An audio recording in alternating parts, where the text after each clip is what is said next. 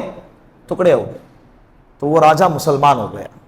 جس کے مقدر میں ایمان تھا 9000 کلومیٹر دور بیٹھ کر بھی اللہ نے اس کے مقدر میں ہدایت لکھی تھی تو اللہ نے اس کو ہدایت دی تھی، اور جس کے مقدر میں ہدایت نہیں تھی، جس کے مطالبے پر، جس کے سامنے نبی کو دیکھ رہے ہیں اور نبی کو دیکھنے کے بعد اپنے آنکھوں سے معجزہ دیکھ رہے ہیں کہ انگلی کے اشارے سے کیا ہو رہے ہیں؟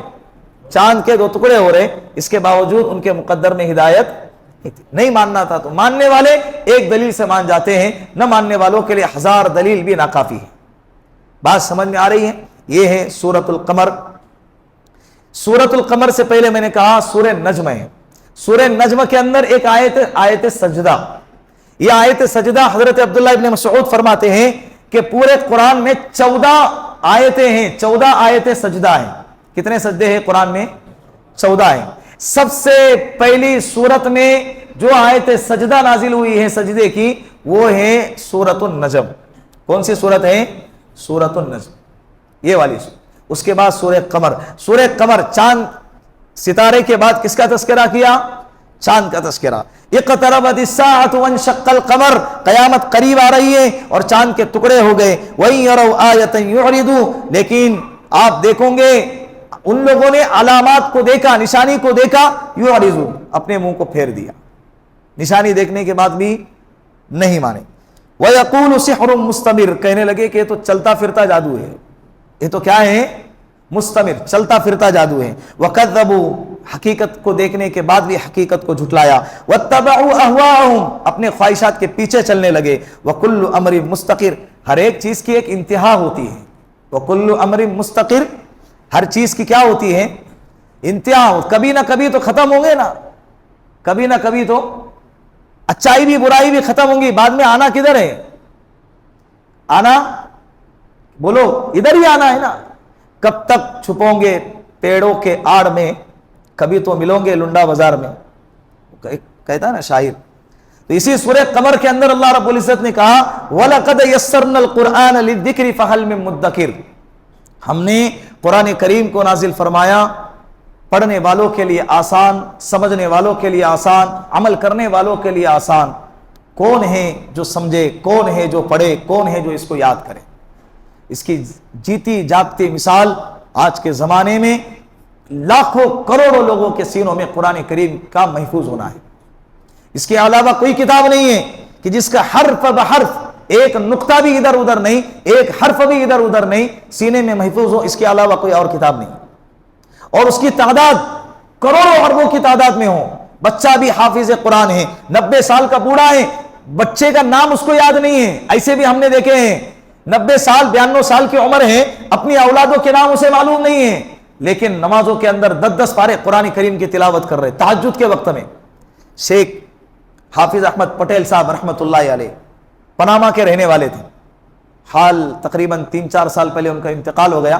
بڑے اللہ والے تھے، 94 یا 96 سال کی عمر تھی ان کی، لیکن آخری عمر میں بھی ان کا معمول تھا کہ تہجد میں 10 رکعت کے اندر 5 پارے 6 پارے 7 پارے 10 پارے 12 پارے کی تلاوت کرتے تھے.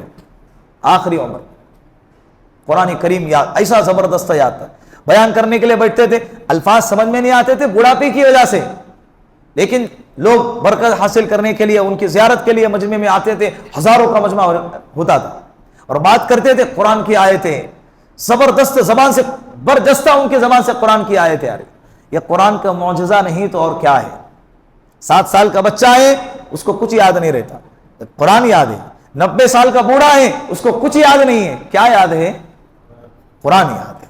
ایک آپ نے ویڈیو کلپ میں دیکھا ہوگا، باقاعدہ ابھی تو سوشل میڈیا کا زمانہ ہے، کوئی چیز چھپتی نہیں ہے. تو ایک بچہ ہے گونگا اور بہرا ہے، اس کو بولنے نہیں آتا ہے، کان سے سننے نہیں آتا ہے، صرف قرآن کریم پڑھ سکتا ہے، اس کے علاوہ اس کو ایک لفظ بھی باہر کا بول نہیں سکتا.